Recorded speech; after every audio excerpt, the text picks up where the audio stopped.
Muchas gracias, Julio, por tus presentaciones realizadas en el día de hoy. Y a continuación leeremos las consultas que han realizado por el chat de las charlas. También aprovecho de mencionar que en el mismo chat se encuentra disponible la encuesta de satisfacción, por favor, para que la respondan. Ya.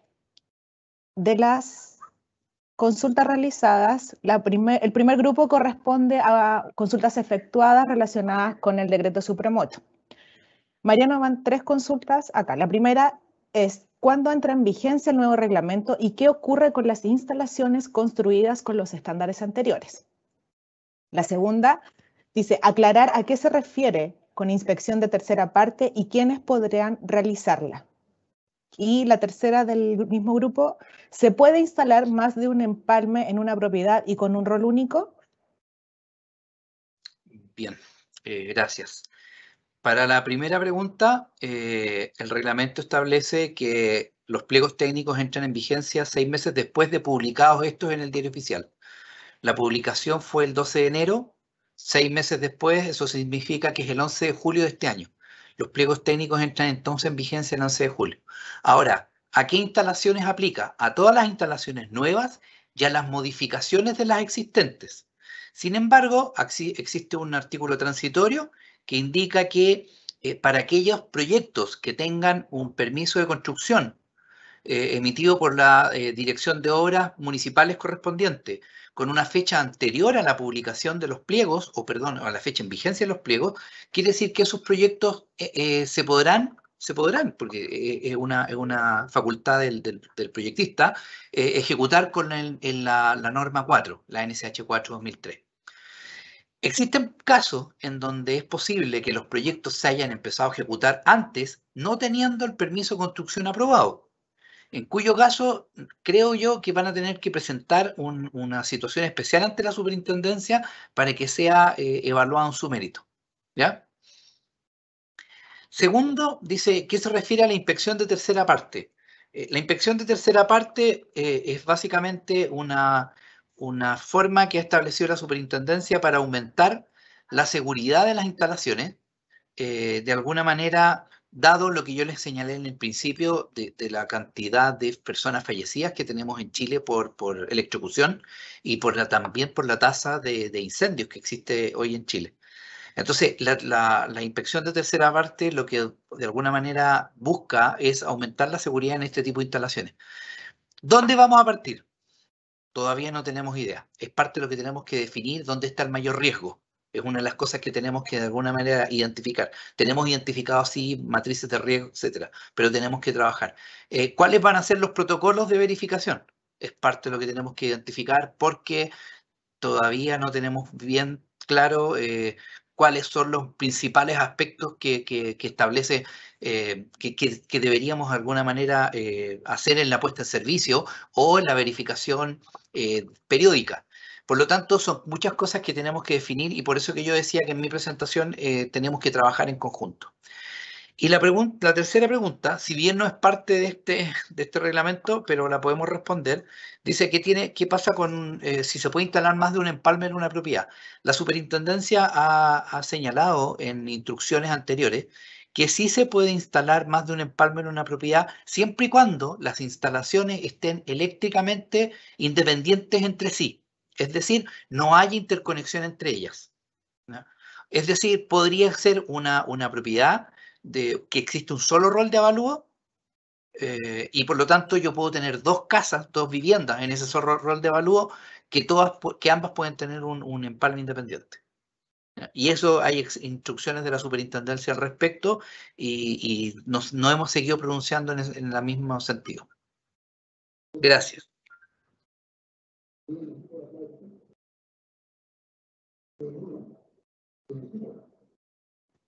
Muchas gracias, Mariano, por las respuestas. A continuación, seguiremos leyendo las consultas relacionadas con la exposición del RIC 1 de julio. La primera consulta es la siguiente. ¿Las empresas distribuidoras pueden obligar que los empalmes construidos por instaladores cumplan sus propios estándares? La segunda indica los ductos que deben dejarse disponibles para edificios, qué rol cumplen y cuáles son las exigencias que deben cumplir. Y la tercera, con la capacidad de la protección del empalme de acuerdo a potencia, ¿cómo regulo la coordinación de protecciones? Julio, por favor. Ya, mira, voy a ir de una porque tengo poco poder de retención. Así que ya, la primera estaba relacionada con... ¿Cuál era la primera? Se me fue. Las empresas distribuidoras pueden obligar que los empalmes construidos por un instalador cumplan sus propios estándares. Déjame responder esa primero.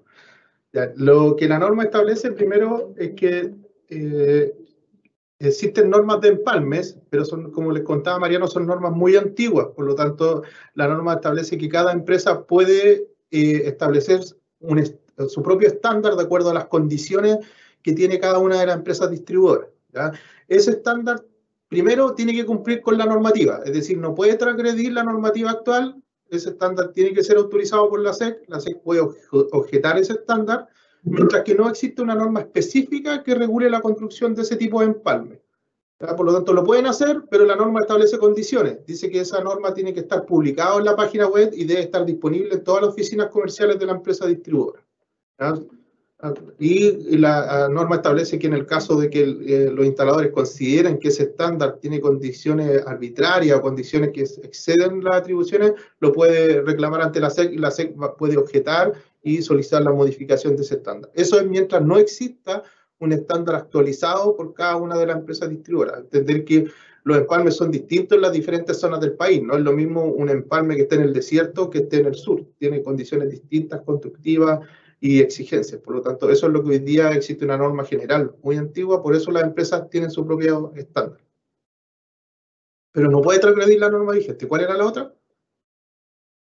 Sí, la segunda consulta era, los ductos que deben dejarse disponibles para edificios, ¿qué rol cumplen y cuáles son las exigencias que deben cumplir? Lo primero, ¿cuál es el rol que cumple? La norma lo define, diciendo que cumple dos roles fundamentales, que primero es, tú cuando dimensionas un empalme, va una serie de ductos que llevan los conductores que dan la energía a esos empalmes en el edificio. Entonces, lo que busca es que se tenga que dejar la misma disposición de ductos para facilitar posibles aumentos de potencia. Es decir, que en el futuro, cuando uno piensa en un edificio, en los consumos, uno no puede proyectarse que una vivienda va a durar 5 años. Una vivienda puede durar 10, 15 años. Y la tendencia es que los consumos globalmente cada vez se están energizando. Cada vez vemos edificios full eléctricos, el tema de calefacción se está electrificando. Por lo tanto, esos ductos quedan disponibles para sus futuras ampliaciones. La empresa los puede utilizar y también queda disponible en el caso de que los ductos de la alimentación principal fallen, por ejemplo, por algún accidente, alguien rompió el ducto y deja todo el edificio sin energía, quedan también disponibles para esos casos de emergencia. Tiene doble propósito. Ok, gracias Julio. La tercera consulta es, con la capacidad de la protección del empalme, de acuerdo a la potencia, ¿cómo regulo la coordinación de protecciones? Ya, lo primero es establecer que el reglamento y las normas siempre establecieron que los empalmes iban a tener un limitador de potencia. ¿Ya? En otros países, ¿cómo ocurre esto? Es que el medidor tiene la capacidad de limitar la potencia y no tienes un automático, como en el caso en Chile. ¿Ya? Entonces, hoy día lo que pasa es que la protección del automático te termina perjudicando la coordinación de las protecciones interiores. Por eso, la norma establece que la protección que va dentro del empalme tiene que ser la más lenta, ¿ya? Para que el instalador, agua abajo del empalme, haga su coordinación de protecciones, porque lo que él tiene que garantizar es que las protecciones en caso de falla de la instalación interior operen las protecciones primero que corresponden al circuito y en última condición a su protección general, pero nunca la del empalme, ¿ya? Porque para eso están las protecciones de la instalación interior. Entonces, él tiene que hacer la coordinación. Si el instalador en su estudio de coordinación determina que el empalme requiere otra curva, él la puede exigir, ¿ya? Pero tiene que tener su estudio que respalden que él necesita otra curva. Gracias, Julio. Y ahora las consultas relacionadas con el RIC 2 y 3. La primera es la siguiente. Si se modifica una instalación, ¿se debe normalizar el tablero y el resto de la instalación? Buena pregunta. Ya, lo que pasa, ¿cuál es la filosofía que se utiliza? Es que el lugar donde tú intervienes, pues, les voy a dar un ejemplo. Tengo un tablero general, un tablero de distribución. Si yo intervengo ese tablero, automáticamente ese tablero tiene que cumplir con toda la norma y lo que va agua arriba de ese tablero, es decir, que yo tengo que preocuparme que ese alimentador, como el tablero general que tengo, el impacto de esta nueva instalación no va a tener impacto en la seguridad en todo este tipo de instalación. Por lo tanto, si yo tengo una ampliación que me conecto en el último tablero, tengo que preocuparme todo agua arriba de que esa nueva ampliación no genere impacto en esa instalación. Y efectivamente, en ese tablero tengo que cumplir con la norma, ¿ya? Y en el tablero de agua arriba voy a tener que cumplir la norma. ¿Qué pasa si ahora yo me conecto directamente al tablero general? Voy a tener que cumplir solo en ese tablero y no en los otros demás tableros donde se conecta mi instalación. Entonces ahí les doy un dato para que sepan dónde van a conectar esa carga nueva. Si la conectan en el último tablero, van a tener que preocuparse de todos los tableros. Entonces eso es porque usted interviene en la instalación y todo lo que interviene, todo el impacto que tiene, se tiene que verificar. Gracias, Julio. Y la última consulta y final en honor al tiempo relacionada con este chat a las que han ingresado. ¿Cómo se dimensionan los conductores ante cargas armónicas? Primero, la norma establece que, establece cómo se dimensiona el neutro con respecto a las cargas armónicas, ¿ya? Yo tengo hoy día, la norma establece que si tú tienes cargas no lineales, tú vas a tener dos tipos de filtros, ¿ya? La norma, lo primero que parte en la base que toda instalación tiene que cumplir con las normas exigentes. Entonces, hoy día tenemos una norma de distribución que define cuáles son los límites armónicos, ¿ya? Por lo tanto, los usuarios tienen que cumplir con ese límite armónico que establece la norma de distribución.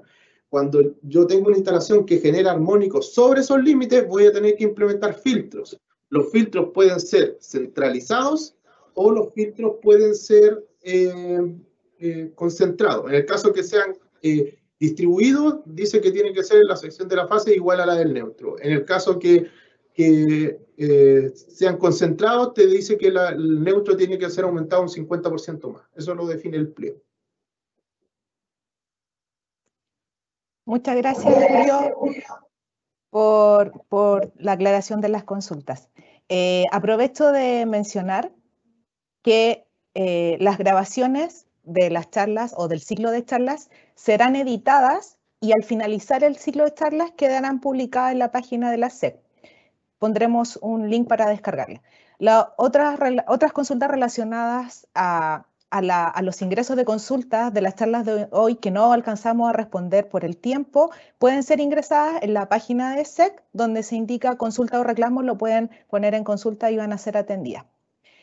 También les recuerdo, por favor, responder la encuesta que está en el chat de este ciclo de charlas efectuado hoy.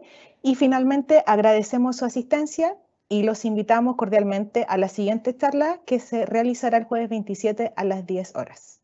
Muchas gracias y buenas tardes.